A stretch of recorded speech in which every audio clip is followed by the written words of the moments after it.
Olá, Deus abençoe a todos, em nome do Senhor Jesus.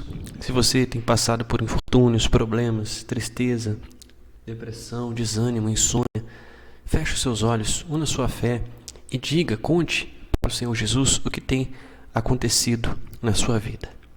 Pode parar o vídeo se você assim quiser. E agora, você crê que o Senhor Jesus deu sangue por você naquela cruz? Que Ele é o único Senhor e Salvador da sua vida?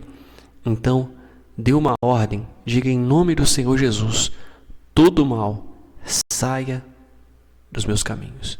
Seja livre, seja curado, curada, receba a vida, receba a força, receba a direção, em nome do Senhor Jesus. Respire fundo, diga amém e graças a Deus. Eu tenho certeza que Deus tocou em você, trabalhou e através da fé você está livre, através do poder de Deus. Amém?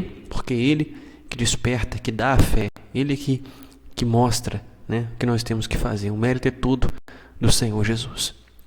Antes de entrarmos na meditação, não deixe de acompanhar as mensagens também no facebook.com/cura do interior. Você pode seguir as mensagens que vão sendo compartilhadas, como essa sobre o cedro do Líbano, que é muito forte. Você pode acompanhar.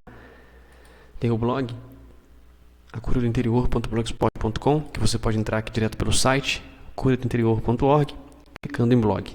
Tá bom? Tem aqui o formulário para contato também, onde eu conto como o Senhor Jesus me deu a vitória, para a honra e glória dele, sobre a depressão, pânico, despersonalização, conflitos internos, vazio, confusão interior, e uma forte dor de cabeça. Para a honra e glória do Senhor Jesus, estou aqui livre, dizer para você que para tudo tem jeito. Tá bom? As pessoas dizem que nem para a morte tem jeito, mas enquanto há vida, há jeito para tudo. Porque Deus pode todas as coisas, a gente tem que crer. Amém? Vamos entrar então na meditação. Senhor Jesus, fala conosco. Nos dê o teu entendimento, meu Pai. No nome do Senhor Jesus, mostra-nos a tua vontade. Amarra todo bloqueio que tenta nos impedir de entender. E que possamos compreender a boa, perfeita e agradável vontade do Senhor. Em nome do Senhor Jesus. Amém. E graças a Deus. Estejam preparados. O noivo vem aí. No livro de Mateus, no capítulo 25, vou abrir aqui a postagem, depois vai estar o link na descrição para vocês. Nós temos a parábola das 10 virgens. Está escrito assim: então o reino dos céus será semelhante a 10 virgens que, tomando as suas lâmpadas, saíram ao encontro do esposo. O esposo é o Senhor Jesus.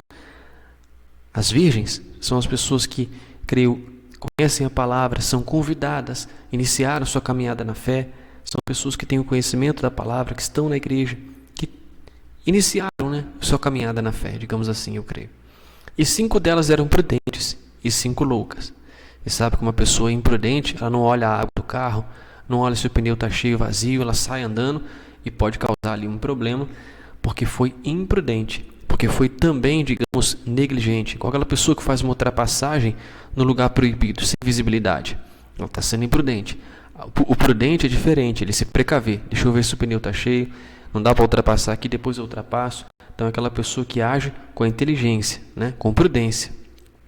As loucas, tomando as suas lâmpadas, não levaram azeite consigo, mas as prudentes levaram azeite em suas vasilhas, com as suas lâmpadas. E tardando o esposo, tosquenejaram todas e adormeceram. Mas à meia-noite ouviu-se um clamor: aí vem o esposo, saí-lhe ao encontro. Então todas aquelas virgens se levantaram e prepararam as suas lâmpadas.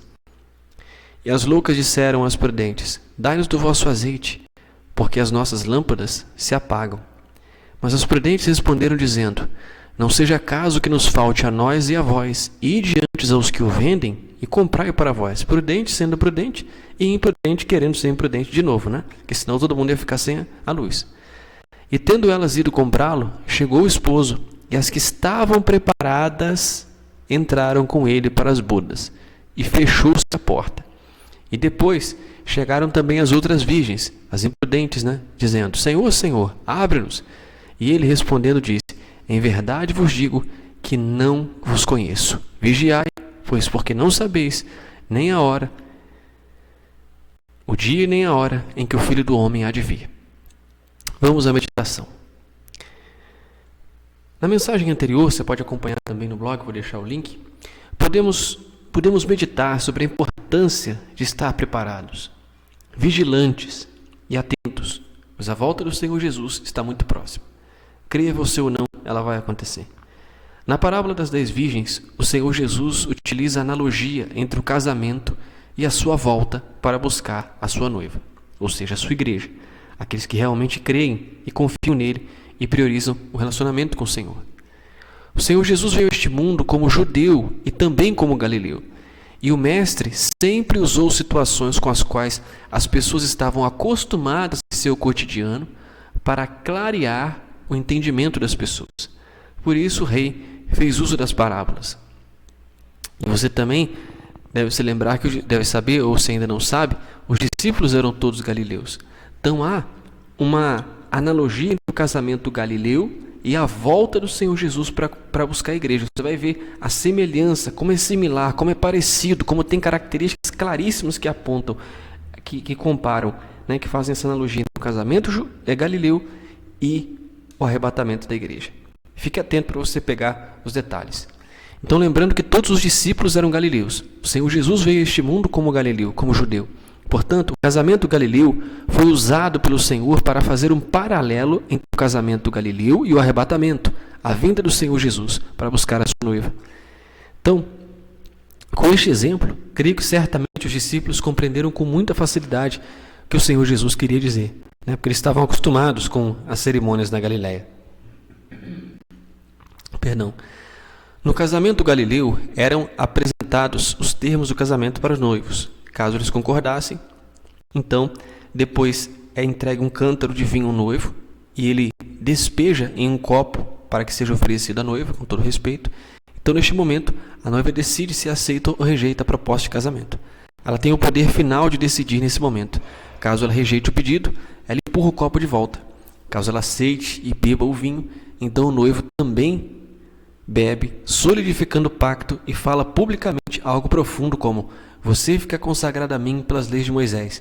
E ele afirma que não beberia do vinho novamente até beber com ela, com a noiva, na casa de seu pai. O que o noivo dizia à noiva é muito parecido com o que o Senhor Jesus disse aos discípulos na Santa Ceia. Veja o que o Senhor Jesus disse aos discípulos após eles beberem o cálice, em Mateus 26, 29. Eu vos afirmo que de agora em diante não tomareis mais deste fruto da videira até aquele dia em que beberei o novo vinho convosco no reino de meu Pai. É muito forte, né, gente? Você vê que o Senhor Jesus usou o casamento galileu porque seria fácil para eles entenderem. E fez essa comparação entre a vinda dele e o casamento que eles estavam tão acostumados a presenciar. E era uma cerimônia também, esse encontro do noivo, da noiva, com o pai do noivo, da família deles, com os anciãos, se encontravam com os anciãos na entrada da cidade, tinham as testemunhas. É muito forte. Você vê que as palavras que o noivo falava eram muito parecidas com o que o Senhor Jesus falou, que não ia beber mais do vinho, né, desse fruto da videira, até aquele dia em que beberei do novo vinho convosco no reino de meu Pai. O Senhor Jesus deixou claro para os discípulos que ele estava propondo ao mundo um casamento com ele, porque na cruz o Senhor ofereceria como ofereceu o seu precioso sangue para a remissão de todos os nossos pecados, daqueles que creem, daqueles que aceitam o pacto do Senhor, crendo na sua oferta perfeita na cruz. O noivo, ele é então responsável, demorava mais ou menos 1 ano para o casamento acontecer a partir de que esse pacto foi firmado. Então o noivo preparava o quarto, os móveis e os itens necessários, não só para a festa, mas também para a noiva morar. Ele preparava um quarto a mais na casa do Pai, preparava a morada na casa do Pai. E não foi isso que o Senhor Jesus nos disse em João 14, 2, 4?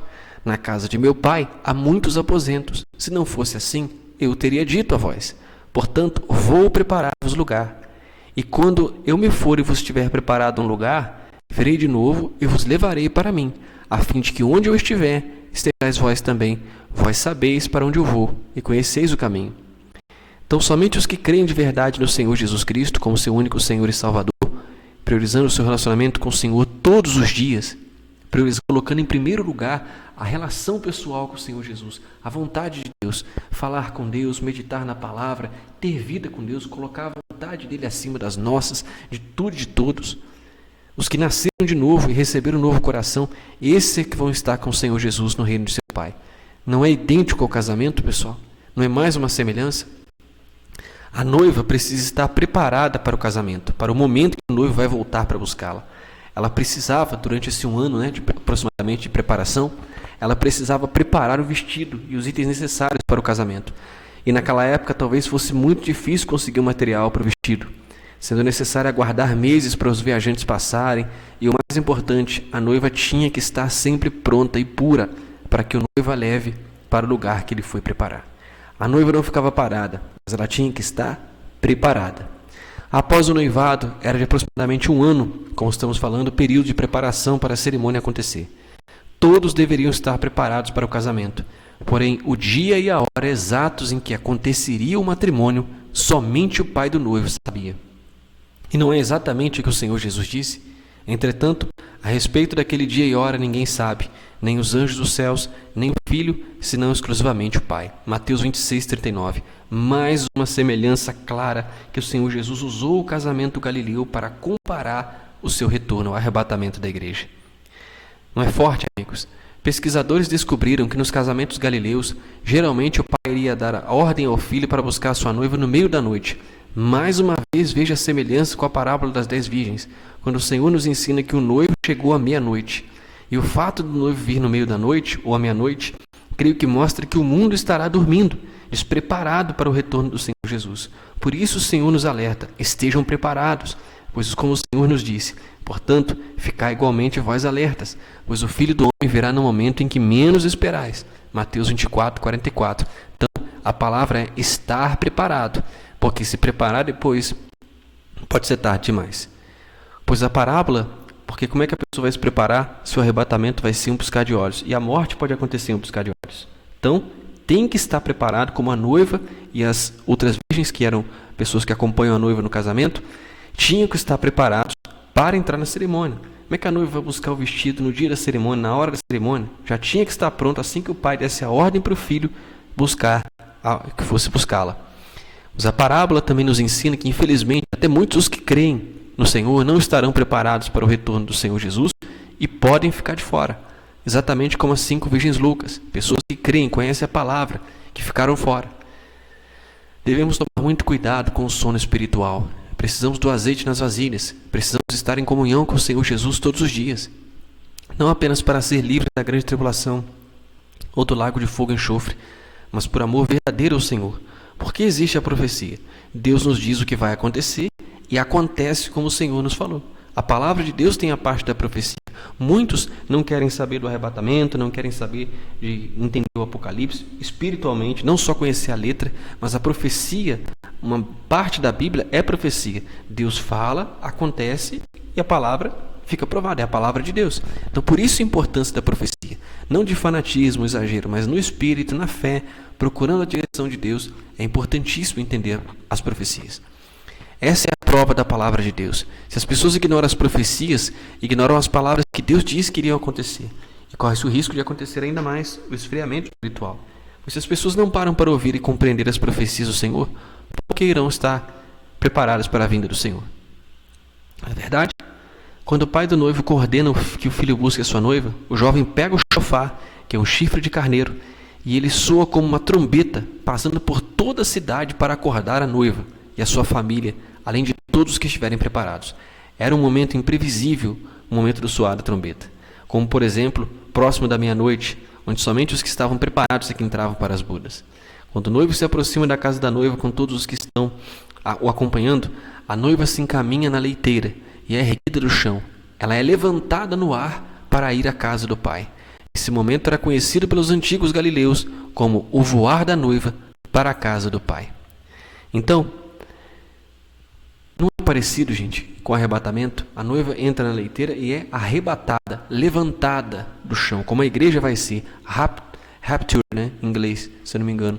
Arrebatamento, ela vai ser arrancada, tirada da terra, os que estiverem preparados e levados ao encontro do Senhor Jesus, ao soar da trombeta. Não foi o que o apóstolo Paulo fala, que é o som da última trombeta? Então, e que o Senhor descerá do céu com voz, com alarido, né? Então, as trombetas vão soar. E eu creio que somente os preparados vão ouvir. e vão subir como a noiva. O Pai vai dar a ordem, o Senhor Jesus vai vir buscar a noiva, a sua igreja, os que estiverem preparados, ele vai levar para a casa do seu Pai. Olha a semelhança com o casamento galileu.